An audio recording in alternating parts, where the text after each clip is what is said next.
Can you tell me a little bit about YouthLab ZA? Yes, we're a policy think tank organization. We're based in Johannesburg, but we do work all around South Africa. And basically, we try to be a bridge between policymakers and the people about whom they're making policy, with a specific emphasis on young people. So we try to bring youth perspectives into the policy-making process and also remind policymakers of how important youth perspectives are. And simultaneously, we try to engage young people in the policy-making process and other political spaces to really take charge of those spaces and move forward.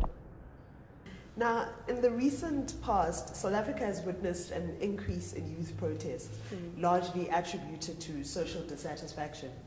What lessons can the rest of Africa learn from movements such as these? I think the most important lesson is that we should never underestimate what young people can do. So when Rhodes Must Fall started and the Fees Must Fall movement started, I think that the temptation was to dismiss it as just sort of the complaints of a small group of young people. But at the end of the day, we had a national shutdown that lasted a full week across the country at universities ranging from Stellenbosch, UCT, to the university currently known as Rhodes, which is my alma mater. So I think that's the number one lesson, is to never underestimate that young people, when they are committed, can actually show you what they're willing to do to bring about change. The second thing is that I think we need to understand the difference between collaborating with a movement and trying to co-opt a movement. So I think a lot of, especially people in the older generation who wanted to sort of give advice to people in the movement, wanted rather to change the fundamental nature of the movement to suit their understandings of what young people should do, their understandings of what young people need. And so I think that's another thing to think about, is how to be an ally, what it means to be an ally to a movement, and what it means to listen to what they're saying, listen to what they want, and then use the tools available to you to help them make that happen, to help them realize those goals, and to not try and step in and sort of rearrange everything. I think, and lastly, I've been saying this over and over today, but to not assume that young people are apolitical just because they're not being political in ways that make sense to you.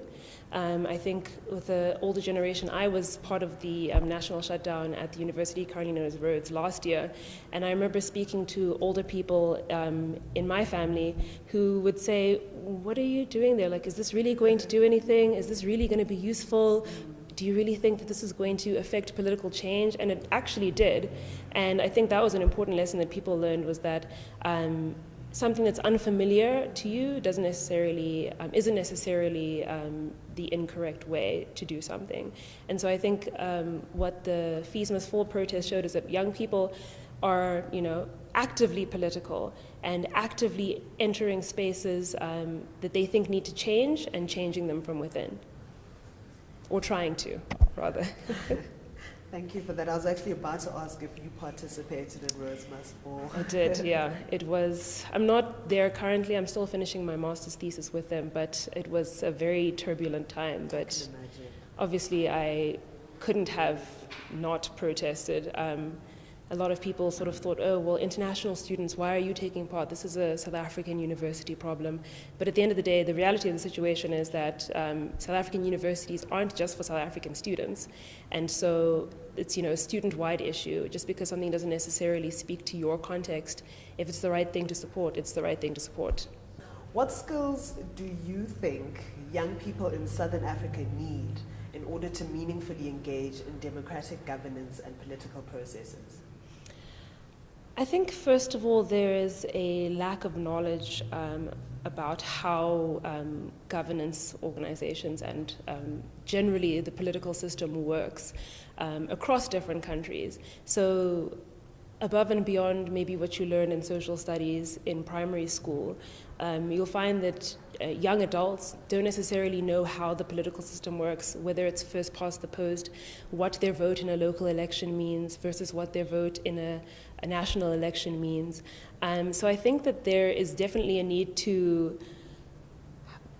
engage young people about how the political system works, because it's difficult to try and change it if you don't necessarily know which avenues to go down, which language to speak, how people sort of move and shift in those spaces. But at the same time, I think the assumption that there's sort of the most effective way to engage political systems can be very problematic, because it says that only certain people can go into certain spaces. So, you need to have so many degrees to engage the political system on its level. You need to have, the right accent. You need to have gone to the right school.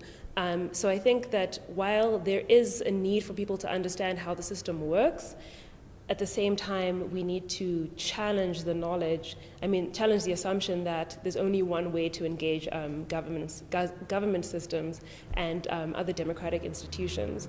So I think that's what's really important. But at the end of the day, I think it's about compromise. It's about people meeting halfway. So we, as young people, maybe need to say, okay, what don't we know about how the political system works? We're going to figure that out so we can meet you at the table.